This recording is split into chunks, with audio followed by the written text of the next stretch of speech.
Welcome to yoga with Raddhu. So आज हम सीखेंगे हम टाइट शोल्डर्स को कैसे फ्लेक्सिबल कर सकते हैं। चलिए हम शोल्डर्स की टाइटनेस को हटाते हैं।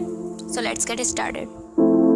तो सबसे पहले हमें अपने एक हाथ को फोल्ड करना है और दूसरे हाथ की मदद से हमें उसे थोड़ा सा पीछे की ओर खींचना है और ये प्रक्रिया हमें 2-3 बार दोहरानी है, बट बहुत ही आराम आराम से ही करना है।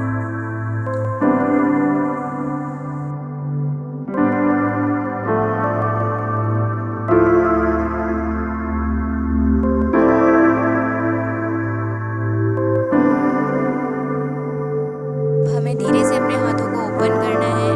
अब हम दूसरे हाथ को भी ऐसा करेंगे, धीरे से पीछे की तरफ ले जाके दूसरे हाथ की सहायता से हम उसे पीछे की ओर खींचेंगे। धीरे धीरे करना है इसको।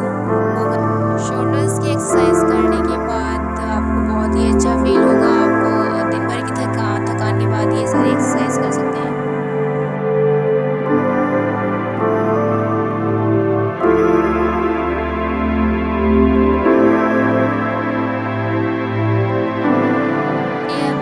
दूसरी एक्सरसाइज करते हैं कैट एंड काउ पोज। ये हमारे बैक बेंड्स के लिए भी बहुत अच्छा होता है और हमारे शोल्डर्स को भी ओपन करता है, हमारे स्पाइनल कोड को भी ये फ्लेक्सिबल करता है और उसमें मजबूती लाता है। तो हमें ये धीरे धीरे करना है। आप ये 10 से 15 बार से 10 बार भी कर सकते हैं। तो चलिए तीसरी एक्सरसाइज, हमें दोनों हाथों को एक दूसरे की तरफ बैंड करके हाथों को ऊपर की ओर खींचना है, सो दैट हमारे कंधे थोड़े से उनमें खिंचाव आए और वो फील करें। उसके बाद हमें दोनों हाथों को आराम से नीचे लाकर ओपन करना है। फिर हमें दूसरी तरफ ये करना है, दूसरे हाथों की तरफ।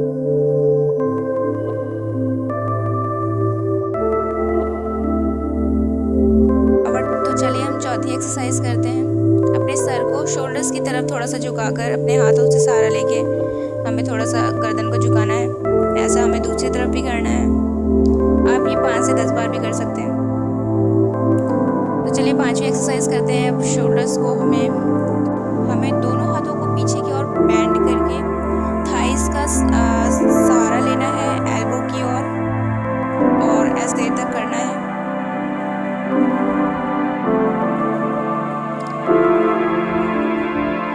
तो चलिए छठी एक्सरसाइज करते हैं,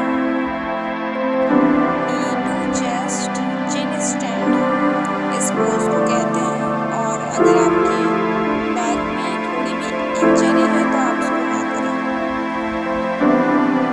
इससे हमारे शोल्डर्स थोड़े वाइडली ओपन होंगे। अब हम सातवीं एक्सरसाइज करेंगे।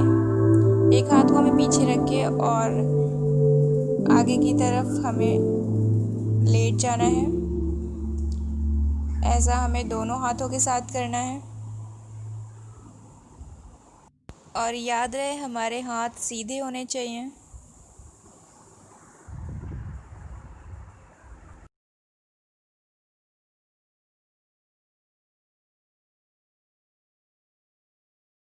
अब हमें दूसरी तरफ भी ऐसे ही करना है।